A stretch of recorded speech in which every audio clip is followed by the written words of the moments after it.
ça y est, on y est enfin. Le grand départ de Clermont-Ferrand, ouais, c'est sûr que ça fait vraiment bizarre. Je suis chez moi, tout est décuplé. Ouais, c'est vraiment magique. Obviously, we've waited a long time for this.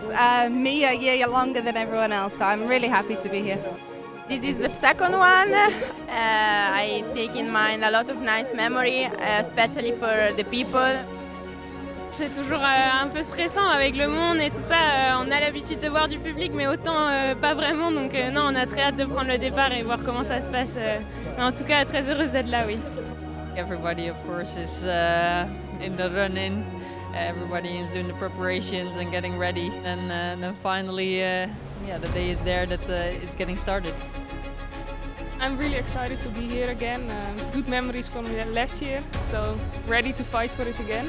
Lorena Wiebes wins stage 1. History is made. These are the emotions that we want to live and we want to experience this year also. That's what we live for, that's what we ride for.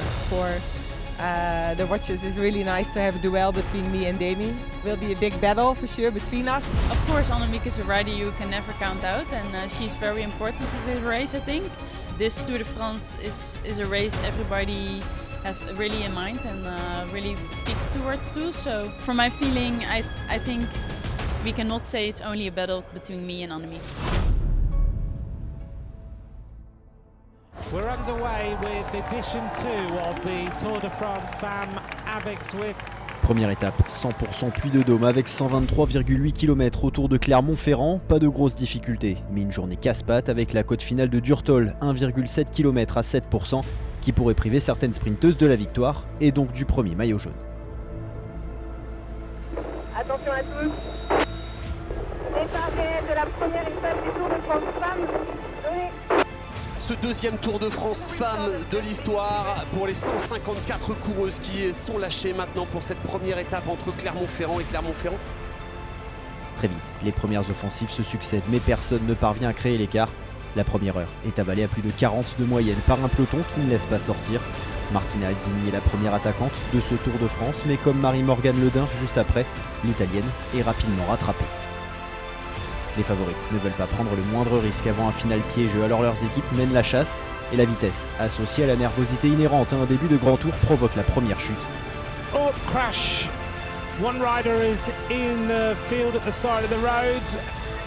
Mireia Benito est la première à tomber. L'Espagnole ne se relève pas. Après 30 km, le Tour de France Femmes avec Zwift connaît son premier abandon.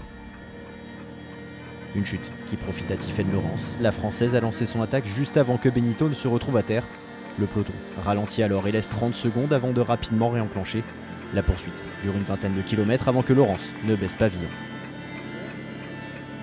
Dès lors, plus personne ne tente de sortir, mais la tension règne toujours sur la course. Audrey Cordon-Rago s'explique avec les coureuses de Live Racing à l'avant du peloton. Preuve que tout le monde est stressé sur ce début de tour.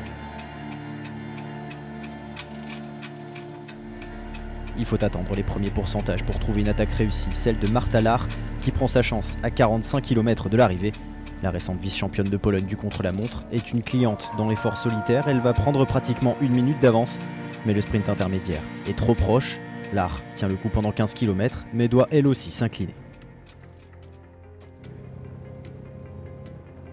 Oh, and a crash. Some riders have hit the deck here on the right-hand side, just as there was that little shift across the road. À l'approche de Saint-Hippolyte, on s'attend à voir sortir les sprinteuses pour une première explication. Finalement, personne ne cherche à se dévoiler, c'est Lizzie Deignan qui fait le jump dans les derniers hectomètres pour passer la ligne, anecdotique, dans la course au maillot vert. Le rythme continue de grimper et beaucoup de coureuses n'arrivent plus à suivre. À l'approche de la côte de Durtol, plus personne ne peut attaquer. Les Jumbo et les SD Works verrouillent et pour cause, Lotte Kopecky a un plan en tête qu'elle exécute à la perfection. La championne de Belgique fait parler son punch dans les derniers mètres de l'ascension du jour. L'attaque de Lotte Kopecky pour la SD Works qui en met une première. Elle a du punch. Elle a du punch, elle sait attaquer. Il n'y a personne qui ira lui chercher les points ensemble, mais ça c'est sûr. Très bonne rouleuse également. Kopecky poursuit son offensive dans la redescente vers Clermont-Ferrand. Derrière, ses rivales se marquent. Personne n'ira chercher la double vainqueur du Tour des Flandres. Avec rapidement plus de 40 secondes d'avance, la Belge peut savourer dans les derniers instants sa première victoire sur le Tour de France. Victoire le Tokopecky ici à Clermont-Ferrand et elle s'empare du premier maillot jaune de ce Tour de France. Coup double pour le Tokopecky. 40 secondes après, Lorena Wiebes règle le sprint des poursuivantes devant Charlotte Cole pour un formidable doublé de la SD Works, plus que jamais la meilleure équipe du World Cup féminin.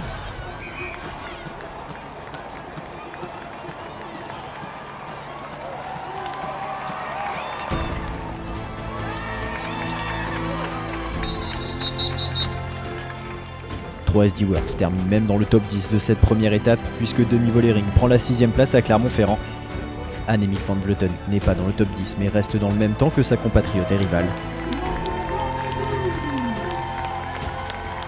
Le Tokopecky est évidemment la première maillot jaune de ce Tour de France avec déjà 45 secondes d'avance sur Lorena Wiebes.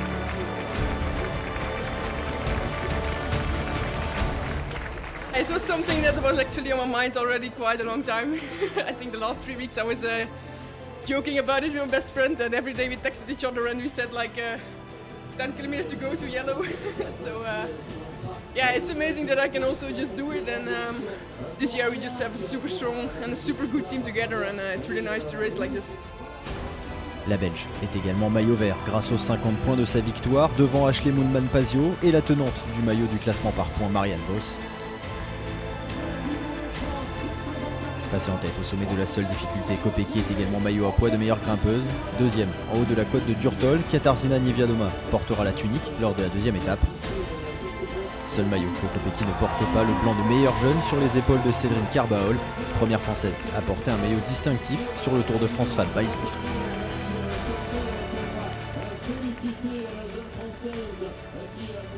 C'est vrai que c'est un peu waouh. En fait, il y a 3 minutes, j'étais pas au courant que j'avais ce maillot. Je pensais que c'était une erreur. Je pensais qu'il y avait une autre U23 devant.